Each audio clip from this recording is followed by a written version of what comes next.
Hello, my name is Matt and I'm an alcoholic, and I thought I would share a little of my story. I'm not sure that I can cram my whole story in on a TikTok video because there's a lot of nuance to it, but I'll give you some of the highlights. First time I had a drink enough to get boozy was a 40 of Budweiser, and it turned out I had this when I was angry at my mom. So the negative emotions come in. And I remember thinking when I got a buzz that I had finally found the answer.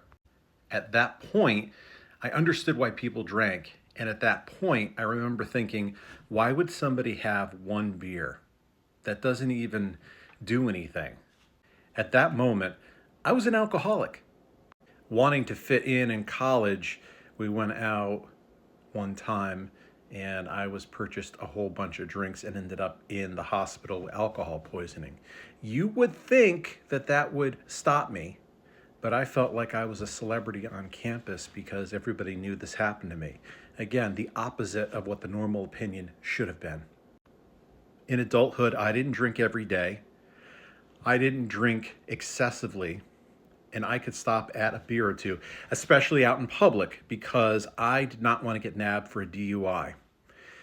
But when I started drinking and I stopped, even if I stopped totally at that moment, I was miserable and I didn't want to.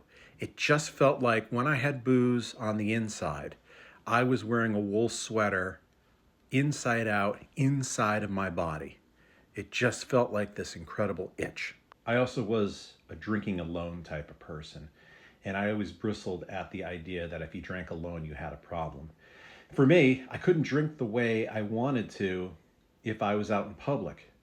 I wanted to drink a certain way, so I had to drink alone. And there are times that being young and being in a different city, I didn't have a whole lot of friends. So if I didn't have a lot of people who would go to the bar with me, how was I going to drink? I was a hider too. I would wait until my wife and kids went to bed, and then I would pull out the good stuff. I stopped because I saw this show called Switched at Birth. One of the main characters was in recovery. She was given a glass of wine. Instead of refusing it, she brought it up to her lips, and she had this look on her face that she wasn't too wise. Then she drank it, and her complexion changed. And at that moment, I looked and said, I'm an alcoholic too, because I can identify with what she's feeling. And that moment, I felt like my whole body was on fire. And all as I wanted to do was get booze in my body, but I knew that I could not. I also felt as though I was overreacting, and I was afraid to talk to anybody about it, that they were either going to say, yeah, you really do have a problem, which would be unacceptable, or they would say, no, you don't, you're overreacting. Either way, I would either be embarrassed or feel silly, which feeling silly is another form of embarrassment. Instead, my therapist said neither. He just asked questions and mentioned, have you considered going to an AA meeting?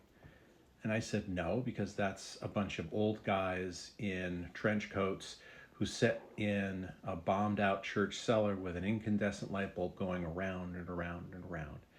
And he mentioned, well, why don't you go? Just go a few times. It's going to be uncomfortable, but check back in. And it was really, really hard. I went to a beginner's meeting. I got khakis and I got a button-down shirt and I ironed because, well, that's what you do at work when you're going to a meeting. And I was incredibly overdressed. So that's what I did. And I stopped. And I'm running through a lot of things. I was big into AA. I pulled back at times. I've gone back and forth. And part of my recovery has been podcasting because I really enjoy one, I enjoy creating, but two, I enjoy sharing the message to somebody else to help them. Helping somebody else and serving somebody else is the thing that keeps me sober. So what about you? How did you get sober? What was your story? What are the things that you questioned about? I'd love to read them right below in the comments.